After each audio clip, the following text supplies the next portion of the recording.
Hello and welcome to FM Nation. My name is Jamie and this is my brand new Football Manager channel, and this is the first episode of my brand new series, the Parma Resurrection. We're looking to bring back the glory days to Parma after they were liquidated and refounded in Serie D as Parma Calcio in 1913. I've made up a profile called FM Nation. It's just got my like nationality, gender, date of birth, etc. I'm going to use this profile because it's Ali. I'm going with a shirt and tie for the style. The Italians have got a bit of style. Although I can't change that red tie, I really wish I could. So a thing to note is that Parma start in Serie D, and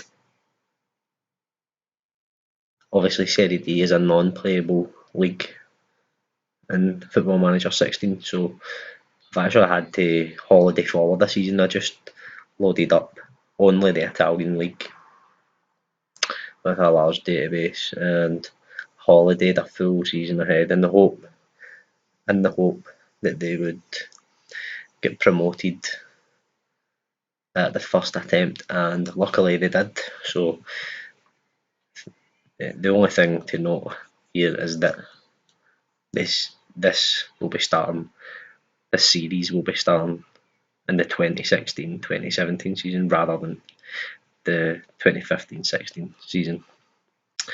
So we're just going to go ahead and take over Parma.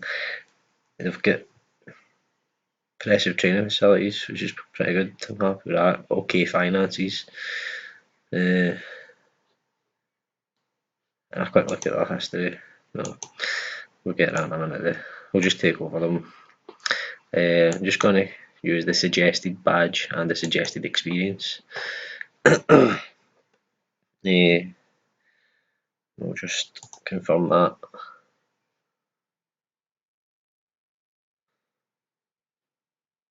Start playing. So, like I say, it's bringing back the glory days to Parma, and by that I mean taking them back to the Serie A, getting them some of the big names in football that they once had, like Crespo, Veron. Obviously, I won't be able to sign those players, but you know what I mean. Signing the big players and bringing them success in Europe, like they did have in the Cup Winners' Cup and the UEFA Cup, and domestically they won Coppa Italia, Super Coppa Italia. They never won the Serie A or the Champions League. That's something that we'll be aiming to do as the Parma manager.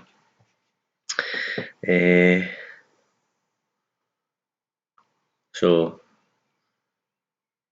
I'll deal with all these things, meetings and things like that later.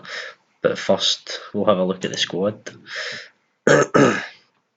Excuse me. Let's have a look at this. So we'll get a good report off the assistant manager, Carlo Simeonato. In fact, let's have a look at him first and see if he's given us a good report. His judging ability and judging potential aren't the greatest, but he'll do us for the moment. In this league, we'll just go back and have a look at these players. In fact, you can change it. This head of youth development. He's got okay judging. He's rubbish. Okay, we'll just go with assistant managers. Paolo Tornai, saying he's a 3.5 star player, but his attributes themselves are actually pretty good. So I think we're probably gonna. He will be our main goalkeeper, I think. Kristaps Zommers. a Latvian 19-year-old goalie. So I suppose he's okay for a backup in Serie C. And Alioun Fall, I think, or Fall. I'm just looking to see what kind of formation we're going to be playing. Look at Maronju, I think that's how you say it. Look at Maronju.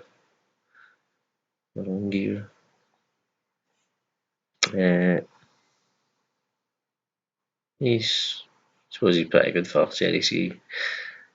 What's his backup like though? Matteo Beltrami. Doesn't look up to much, but apparently he's got a lot of potential, so we can put him in against some of the crap teams in the Serie C. Use him in a bit of rotation. Hopefully, maybe get better. But remember that this is only relative to the rest of the squad. So comparing to players in Serie C, he might be pretty good.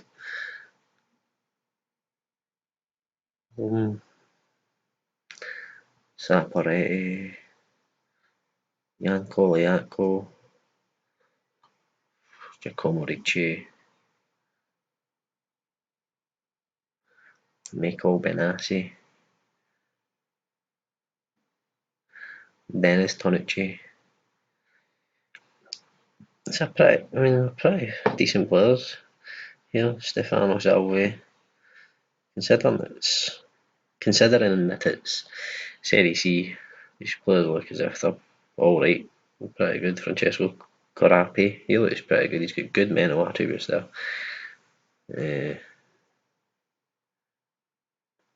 Crocifisso Miglietti, he's alright as well. Looking at this, I'm thinking probably 4-4-2. Daniele Melandri, good poacher. And Daniele Paponi. So that probably seals it. I think that's going to be a 4-4-2 with the typical target man poacher, the typical big guy, little guy combination up front. And I mean, our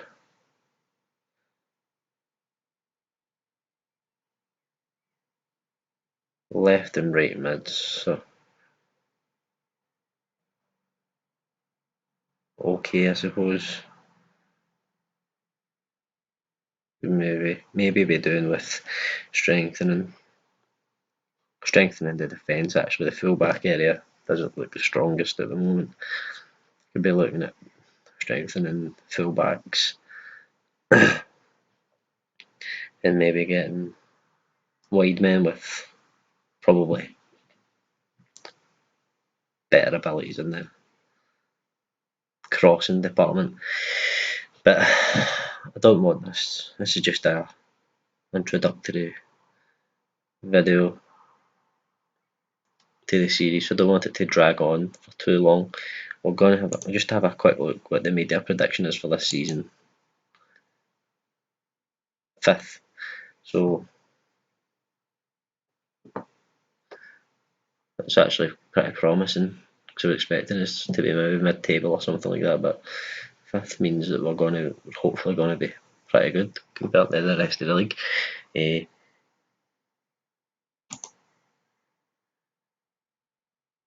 So we've got a few friendlies here, about 7 or 8 friendlies, and then we've got the league. So I'm going to get those out of the way and quickly just fix the training. This is what I do at the start of a season.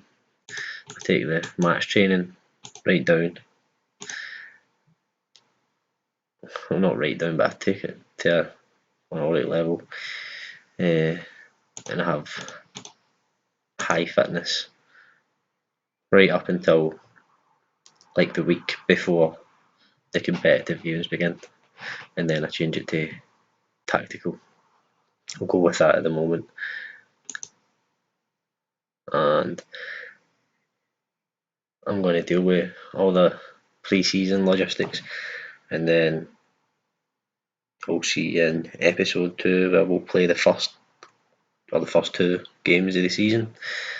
We'll wrap that up there. Alright, thanks for watching, guys. Give it a like and comment at the bottom. Comment below if you want to see anything covered or want me to keep track of anything in the series. Give us a comment and a like, and even a subscribe. Thanks, guys.